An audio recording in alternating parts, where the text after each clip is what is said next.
The Monster Hunter series has seen a huge amount of success during the last few years. When the series first launched all the way back in the mid-noughties, it was nothing more than a niche Japanese game, but the series saw bigger success when it became a primarily Nintendo series. Since Monster Hunter Tri on Wii, it saw multiple entries on the 3DS.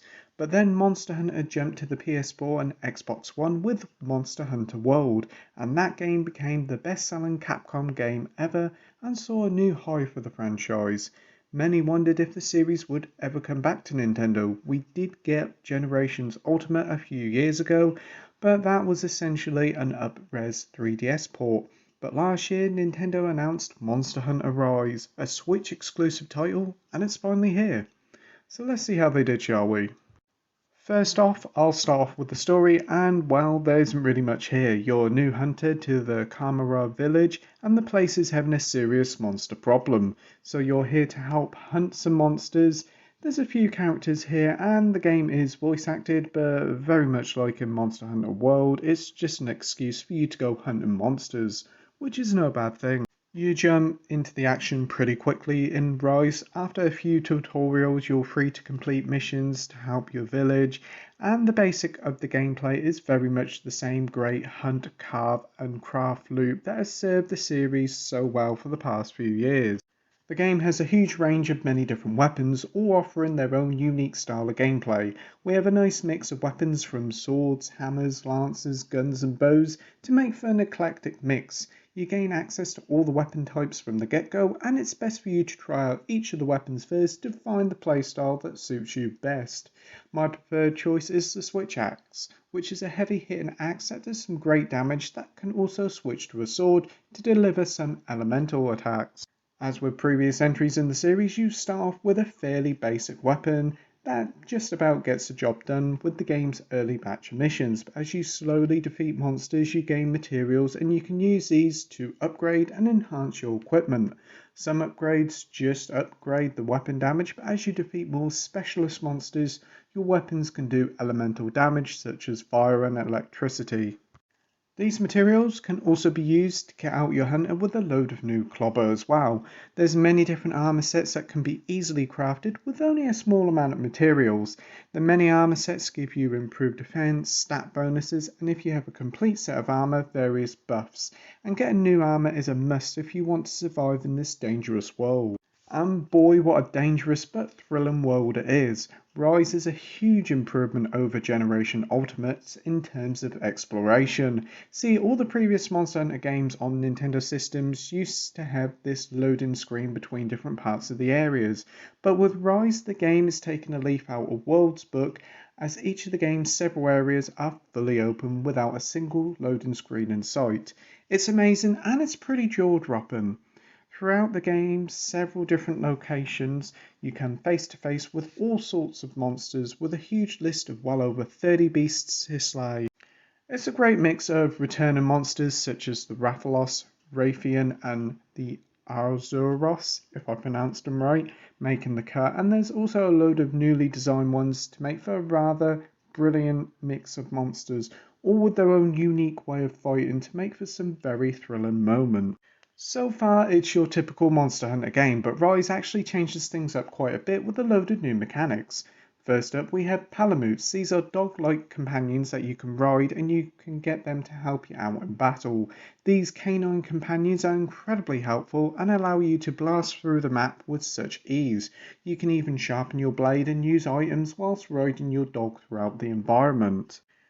Next up, we have wire bugs, and these little guys are complete game changers in terms of how traversal is handled, as you can use a wire bug to jump out of the way of a monster's attack, reach higher areas, and overall it just adds a huge amount of verticality, and it feels so hard to go back to older Monster Hunter games after using the wire bugs. They're just that good.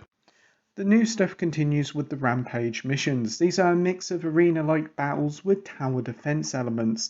These missions see loads of monsters trying to attack the village and you have to set up defenses all over the arena to kill the many monsters. You can place explosive barrels, gunners and distractions to stop the monster horde. You can also mount a gun to shoot the monsters if you wish. These missions are a complete blast providing you some very exhilarating moments in both single and multiplayer. A big part of the Monster Hunter experience has always been its multiplayer, and Rise is no different. You can play the game in both local and online multiplayer, and like the previous games, it's fantastic, allowing you to host rooms with up to 4 people. You can go on hunts with other players, and as you can guess, it's a complete blast. The game's netcode is brilliant with no issues whatsoever. I've gone through many different hunts playing with multiple players from across the world, and there hasn't been any slowdown or disconnections whatsoever. The only real fault I have is that there isn't actually any voice chat options available, but rest assured, Monster Hunter Rise is easily one of the best Switch online experiences out there, and I can see it becoming a big hit for many players for the months to come.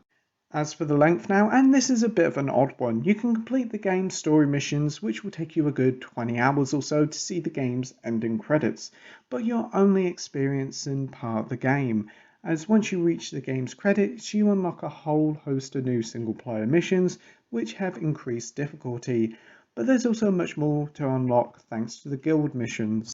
See, these guild missions are where the multiplayer stuff is all at. You can tackle these missions on your own if you wish, but you're probably going to find it quite hard as these missions are more suited to 3 to 4 players. Anyway, you gain access to several different ranks of missions, each getting harder with each rank. Once you get up to about Hunter rank 4, the mission difficulty really does ramp up quite harshly, and you'll definitely need to be with a team of seasoned players.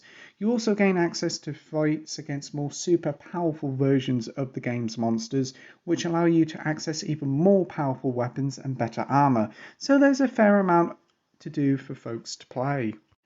Though it has to be said, seasoned hunters who have played previous Monster Hunter games before will probably be a bit disappointed at the end game, as it's a little bit shorter here, with the lack of G rank and the like, but Capcom has announced that there will be free updates coming in the future. I know as of writing there's some new monsters and missions coming very soon, and I guess the game will grow as the months go along to keep the players invested. I wouldn't be surprised if there's actually a hefty sized paid expansion released in the next year or so. On to the presentation side of things now, and this is very interesting indeed, as Rise is the first game on the Switch to run Capcom's brilliant RE engine. And it's a fantastic looking title. Yes, it's not as detailed as World, but it's a huge jump from Generation Ultimate, with a full open environments that are detailed, lovely character models, and some great lighting effects. There's a great amount of polish here that you honestly expect from a first-party Nintendo game. It's fantastic to see the RE engine finally running on Switch in some sort of form, and it does make me wonder if that will lead to a fully fledged Resident Evil game on Switch. As for the frame rate now, we have a locked 30 FPS on both docked and handheld play, and for the most part it does stick to it with only a few little drops in busy areas. Onto the resolution now, and it's 720p docked, whilst in handheld it's at 540p, and in both modes the game looks great considering how technically impressive the title is. It runs and looks fantastic. Conclusion time now, and it's fantastic to see a new Monster Hunter title on Switch. Rise is an outstanding new take on the franchise that mixes the old school Monster Hunter style games with all the innovation that World brought to the table, as well as a load of new ideas to make for something very special. The new mechanics in the wire bugs and the palamutes are awesome new additions and need to be series mainstays. And hunting the various monsters are a complete blast, and it's also a gorgeous game to boot, and easily one of the best multiplayer games on the system. So with that, I'm giving Monster Hunter Rise a 9 out of 10 with the title of brilliant. As always, thank you for watching my review. I hope you enjoyed it. If you could like and subscribe, that would be great. And as always, until next time, happy gaming. Bye.